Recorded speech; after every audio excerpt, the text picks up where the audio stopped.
मेरे प्यारे देशवासियों, नमस्कार। इस समय आप 2021 की विदाई और 2022 के स्वागत की तैयारी में जुटे ही होंगे। नए साल पर हर व्यक्ति, हर संस्था आने वाले साल में कुछ और बेहतर करने, बेहतर बनने के संकल्प लेते हैं।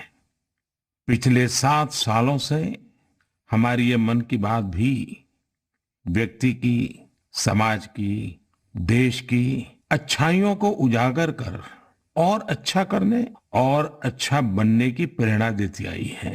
इन 7 वर्षों में मन की बात करते हुए मैं सरकार की उपलब्धियों पर भी चर्चा कर सकता था। आपको भी अच्छा लगता, आपने भी सराहा होता।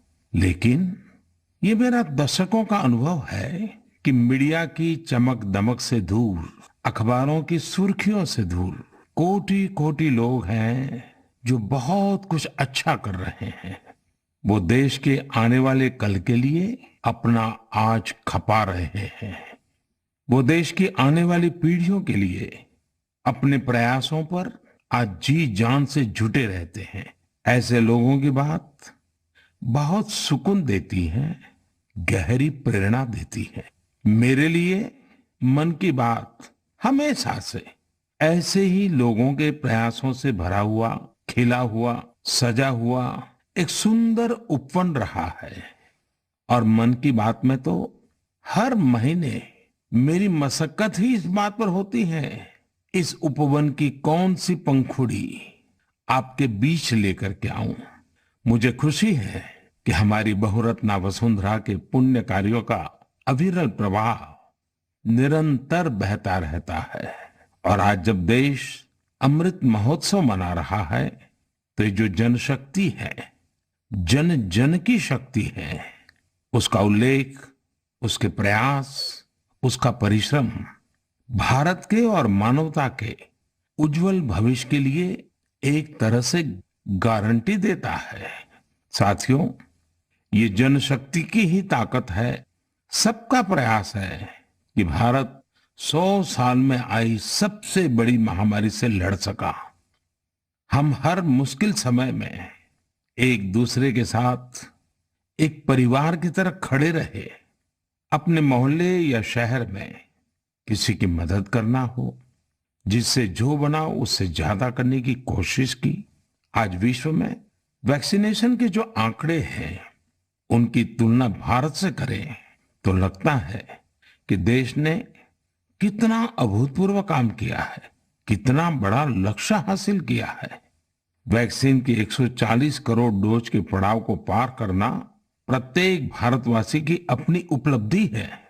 ये प्रत्येक भारतीय का व्यवस्था पर भरोसा दिखाता है, विज्ञान पर भरोसा दिखाता है, वैज्ञानिकों पर भरोसा दिखाता है और समाज के प्रति अपने दायित्वों को निभा रहे हम भारतीयों की इच्छा शक्ति का प्रमाण भी है। लेकिन साथियों, हमें ये भी ध्यान रखना है कि कोरोना का एक नया वेरिएंट दस्तक दे चुका है। पिछले 2 वर्षों का हमारा अनुभव है कि इस वैश्विक महामारी को परास्त करने के लिए एक नागरिक के तौर पर हमारा खुद का प्रयास बहुत महत्वपूर्ण है।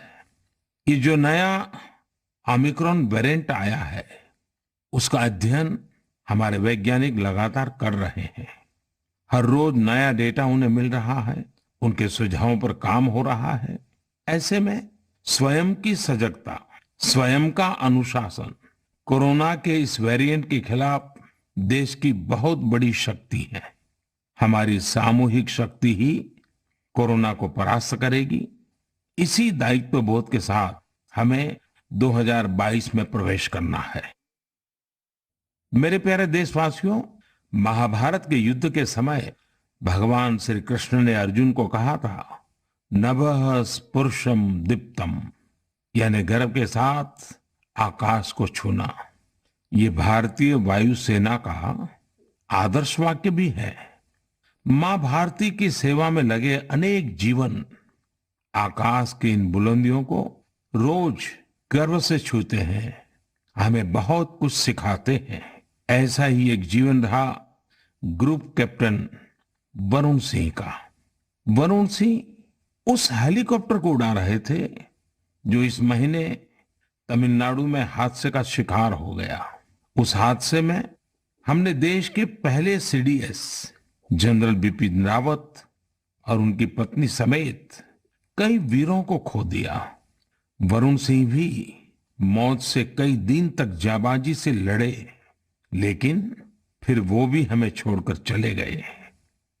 वरुण जब अस्पताल में थे उस समय मैंने सोशल मीडिया पर कुछ ऐसा देखा जो मेरे हृदय को छू गया। इस साल अगस्त में ही उन्हें शौर्य चक्र दिया गया था। इस सम्मान के बाद उन्होंने अपने स्कूल के प्रिंसिपल को एक चिट्ठी लिखी थी। इस चिट्ठी को पढ़कर मेरे मन में पहला विचार यही आया कि सफलता के शीर्ष पर पहुंचकर भी वे जड़ों को सींचना नहीं भूले। दूसरा कि जब उनके पास सेलिब्रेट करने का समय था तो उन्होंने आने वाली पीढ़ियों की चिंता की। वो चाहते थे कि जिस स्कूल में वो पढ़े वहां के विद्यार्थियों की जिंदगी भी एक सेलिब्रेशन बने। अपने पत्र में वरुण सिंह जी ने अपने पराक्रम का बखान नहीं किया, बल्कि अपनी असफलताओं की बात की। कैसे उन्होंने अपनी कमियों को काबिलियत में बदला, इसकी बात की। इस पत्र में एक जगह उन्होंने लिखा है, it is okay to be mediocre, not everyone will excel at school and not everyone will be able to score in the 90s. If you do, it is an amazing achievement and must be applauded. However, if you don't think that you are meant to be mediocre. You may be mediocre in school, but it is by no means a measure of things to come in life. Find your calling. It could be art, music, graphic design, literature, etc. Whatever you work towards, be dedicated, do your best. Never go to bed thinking, I could have put in more efforts. साथियों, औसत से असाधारण बनने का उन्होंने जो मंत्र दिया है वो भी उतना ही महत्वपूर्ण है। इसी पत्र में वरुण सिंह ने लिखा है, never lose hope, never think that you cannot be good at what you want to be. It will not come easy. It will take sacrifice of time and comfort. I was mediocre and today I have reached difficult milestone in my career. Do not think that 12th board marks decide what you are capable of achieving in life. Believe in yourself and work towards it. Varun ने लिखा था कि अगर वो एक भी student को प्रेरणा दे सके तो ये भी बहुत होगा। लेकिन आज मैं कहना चाहूंगा, उन्होंने पूरे देश को प्रेरित किया है। उनका लेटर भले ही केवल स्टूडेंट से बात करता हो, लेकिन उन्होंने हमारे पूरे समाज को संदेश दिया है। साथियों, हर साल मैं ऐसे ही विषयों पर विद्यार्थियों के साथ परीक्षा पर चर्चा करता हूं। इस साल भी एग्जाम से पहले मैं स्टूडेंट्स के साथ चर्चा करने की प्लानिंग कर रहा हूं। इस कार्यक्रम के लिए 2 दिन बाद 28 दिसंबर से mygov.in पर रजिस्ट्रेशन भी शुरू होने जा रहा है। ये रजिस्ट्रेशन 28 दिसंबर से 20 जनवरी तक चलेगा। इसके लिए क्लास 9 से 12 तक के स्टूडेंट्स, टीचर्स और पेरेंट्स के लिए ऑनलाइन कंपटीशन भी आयोजित होगा। मैं चाहूंगा कि आप सब इसमें जरूर हिस्सा लें। आपसे मुलाकात करने का मौका मिलेगा। हम सब मिलकर परीक्षा, करियर, सफलता और विद्यार्थी जीवन से जुड़े अनेक पहलुओं पर मंथन करेंगे। मेरे प्यारे देशवासियों, मन की बात में अब मैं आपको कुछ सुनाने जा रहा हूं जो सरहद के पार कहीं बहुत दूर से आई है। ये आपको आनंदित भी करेंगी और हैरान भी कर देंगी। वंदे मातरम, वंदे मातरम, सुजलां सुफलां मलयजशीतलां, स्वस्ति श्यामलां मातरं, वंदे मातरं, शुभ्रे ज्योत्स्ना पुलकितयामिनी, पूर्णकुसुमितं नृमदाचारिणी, सुहासिनी सुमधुरभाषिणी, सुखदं वरदं मातरं, वंदे मातरम।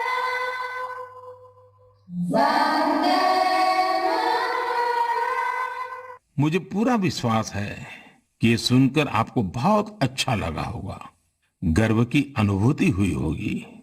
वंदे मातरम में जो भाव निहित है वो हमें गर्व और जोश से भर देता है।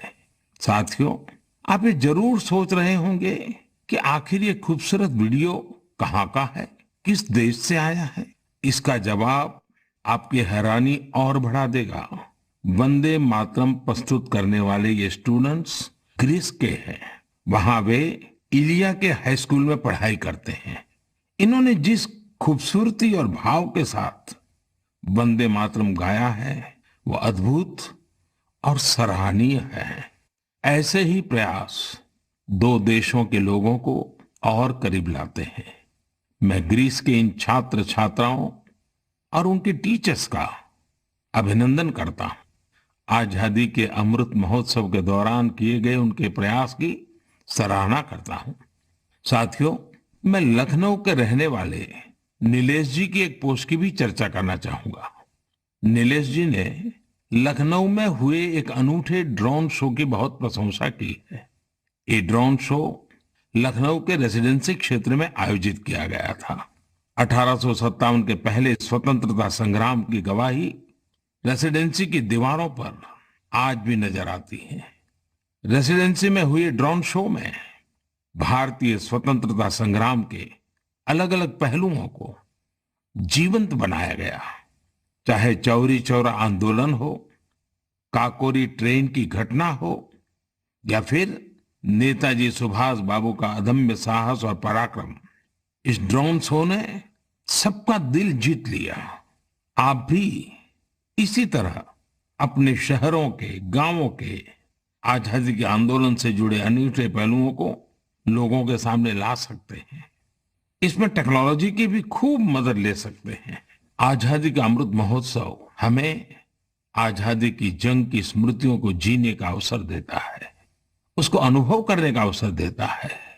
ये देश के लिए नए संकल्प लेने का, कुछ कर गुजरने की इच्छा शक्ति दिखाने का प्रेरक उत्सव है, प्रेरक अवसर है। आइए स्वतंत्रता संग्राम की महान विभूतियों से प्रेरित होते रहें, देश के लिए अपने प्रयास और मजबूत करते रहें। मेरे प्यारे देशवासियों, हमारा भारत कई अनेक असाधारण प्रतिभाओं से संपन्न है, जिनका कृतित्व दूसरों को भी कुछ करने के लिए प्रेरित करता है। ऐसे ही एक व्यक्ति हैं तेलंगाना के डॉक्टर कुरेला विठलाचार्य जी। उनकी उम्र 84 साल है। विठलाचार्य जी इसकी मिसाल है कि जब बात अपने सपने पूरे करने की हो तो उम्र कोई मायने नहीं रखती। साथियों, विठलाचार्य जी की बचपन से एक इच्छा थी, वो एक बड़ी सी लाइब्रेरी खोले। देश तब गुलाम था, कुछ परिस्थितियां ऐसी थी कि बचपन का वो सपना तब सपना ही रह गया।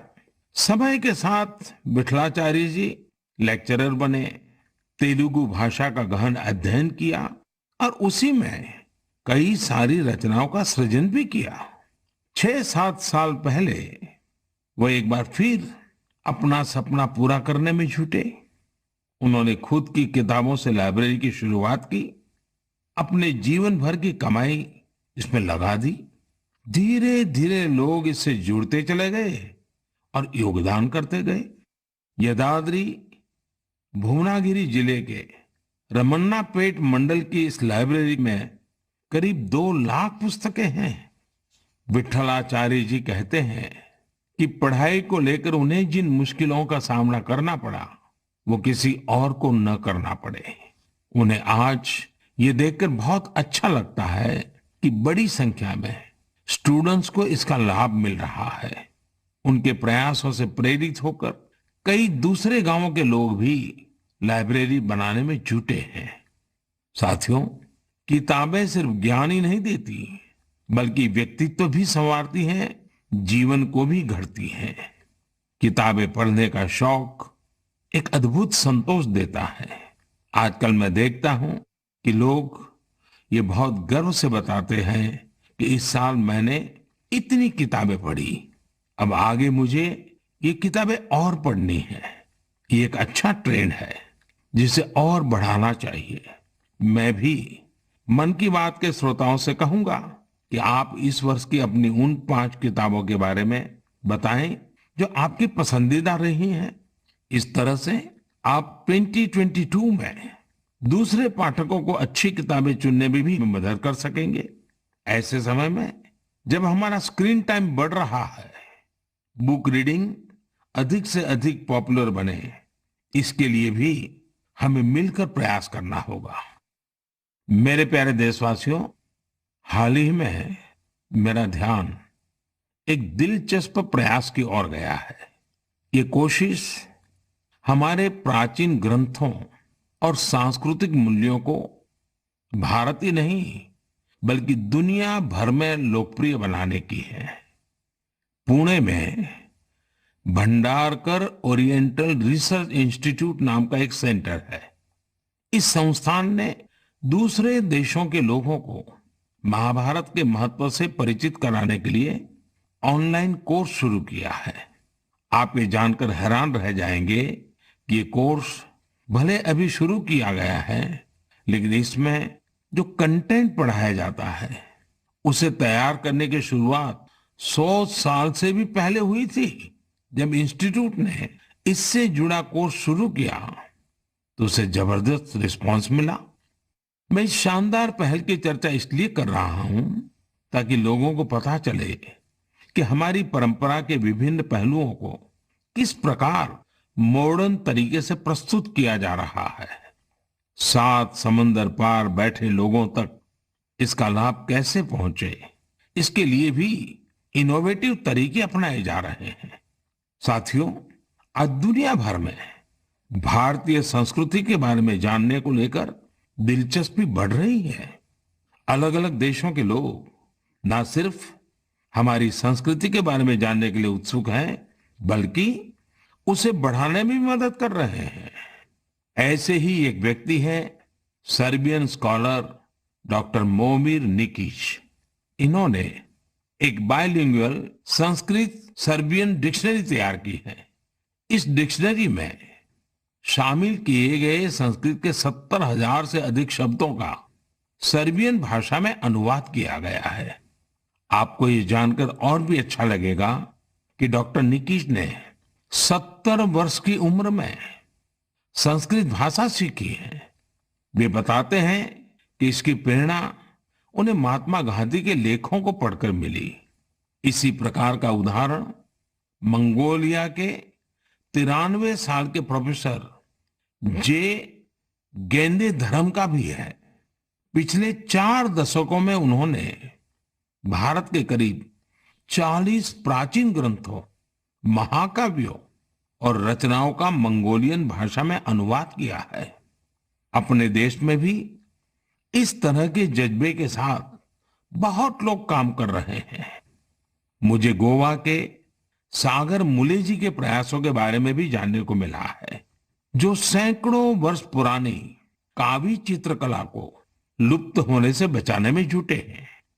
कावी चित्रकला भारत के प्राचीन इतिहास को अपने आप में समेटे हैं। दरअसल काव का अर्थ होता है लाल मिट्टी।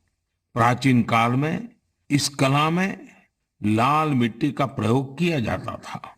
गोवा में पुर्तगाली शासन के दौरान वहां से पलायन करने वाले लोगों ने दूसरे राज्यों के लोगों का भी इस अद्भुत चित्रकला से परिचय कराया।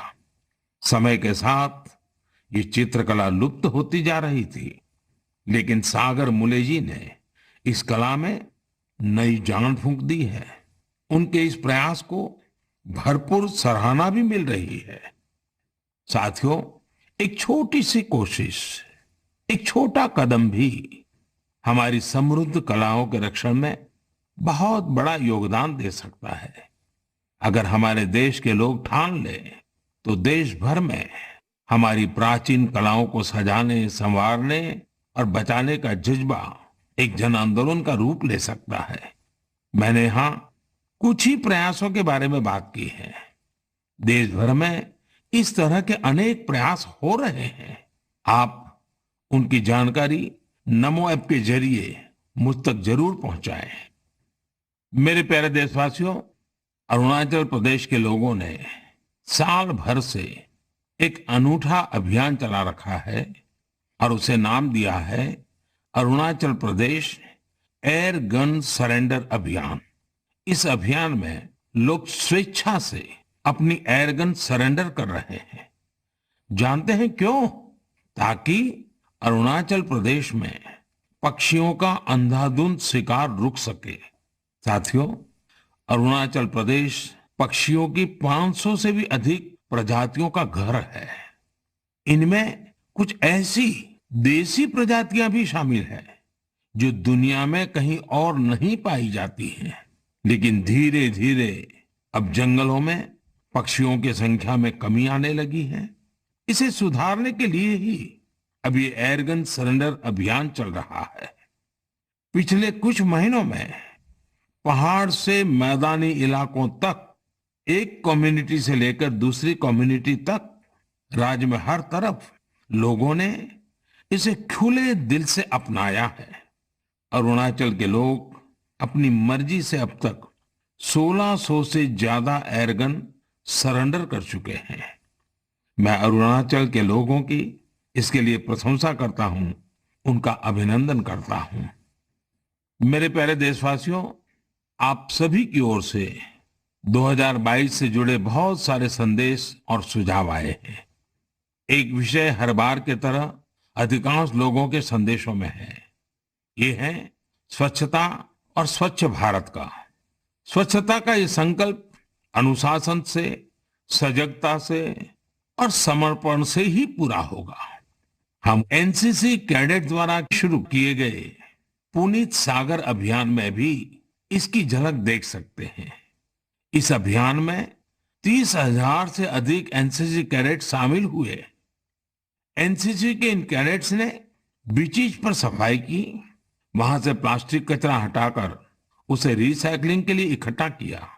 हमारे बीचीज, हमारे पहाड़, ये हमारे घूमने लायक तभी होते हैं जब वहां साफ सफाई हो। बहुत से लोग किसी जगह जाने का सपना जिंदगी भर देखते हैं, लेकिन जब वहां जाते हैं तो जाने अनजाने कचरा भी फैला आते हैं। ये हर देशवासी की जिम्मेदारी है कि जो जगह हमें इतनी खुशी देती है, हम उन्हें अस्वच्छ न करें। साथियों, मुझे साफ वाटर नाम से एक स्टार्टअप के बारे में पता चला है, जिसे कुछ युवाओं ने शुरू किया है। ये आर्टिफिशियल इंटेलिजेंस और इंटरनेट ऑफ थिंग्स की मदद से लोगों को उनके इलाके में पानी की शुद्धता और क्वालिटी से जुड़ी जानकारी देगा। ये स्वच्छता का ही तो एक अगला चरण है। लोगों के स्वच्छ और स्वस्थ भविष्य के लिए इस स्टार्टअप की अहमियत को देखते हुए इसे एक ग्लोबल अवार्ड भी मिला है।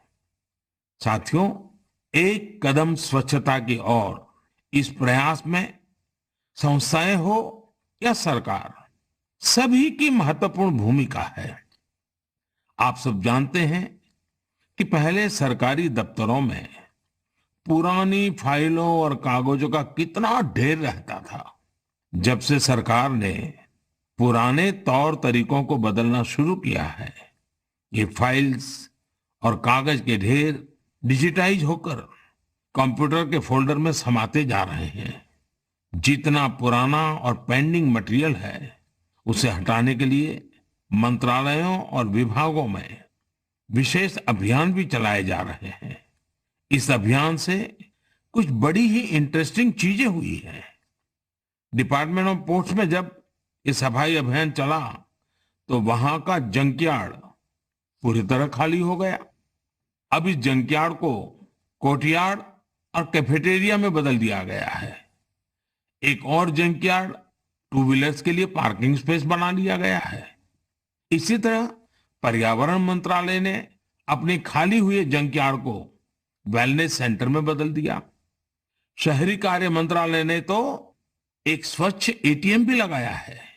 इसका उद्देश्य है कि लोग कचरा दें और बदले में कैश लेकर जाएं। सिविल एविएशन मिनिस्ट्री के विभागों ने पेड़ों से गिरने वाली सूखी पत्तियों और जैविक कचरे से जैविक कंपोस्ट खाद बनाना शुरू किया है। ये विभाग वेस्ट पेपर से स्टेशनरी भी बनाने का काम कर रहे हैं। हमारे सरकारी विभाग भी स्वच्छता जैसे विषय पर इतने इनोवेटिव हो सकते हैं। कुछ साल पहले तक किसी को इसका भरोसा भी नहीं होता था, लेकिन आज ये व्यवस्था का हिस्सा बनता जा रहा है।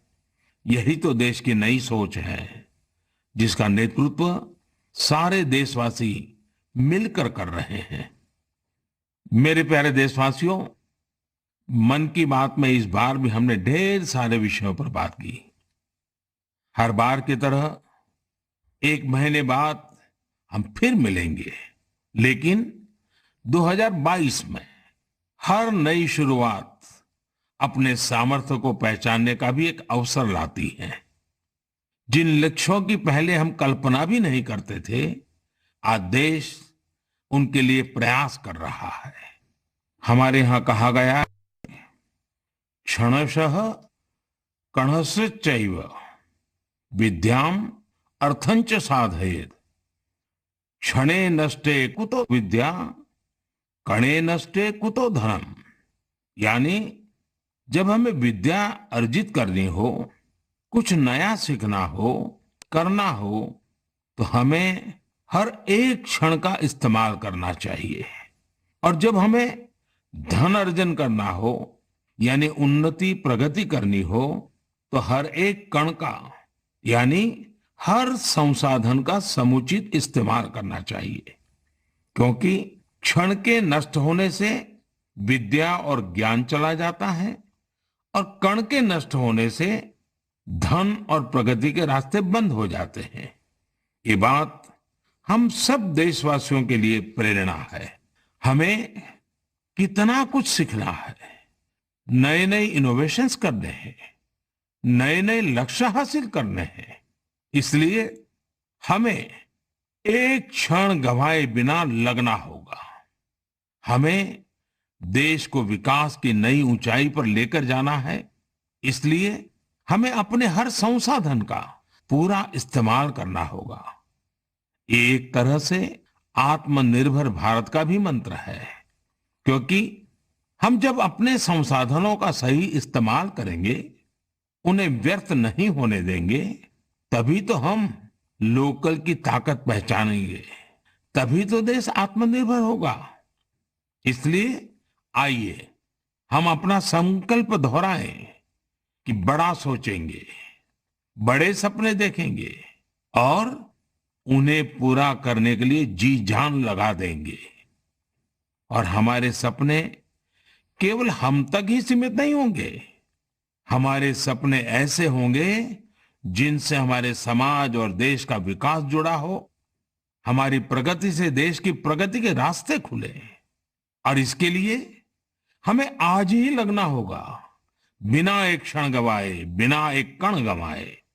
मुझे पूरा भरोसा है, इसी संकल्प के साथ आने वाले साल में देश आगे बढ़ेगा और 2022 एक नए भारत के निर्माण का स्वर्णिम पृष्ठ बनेगा।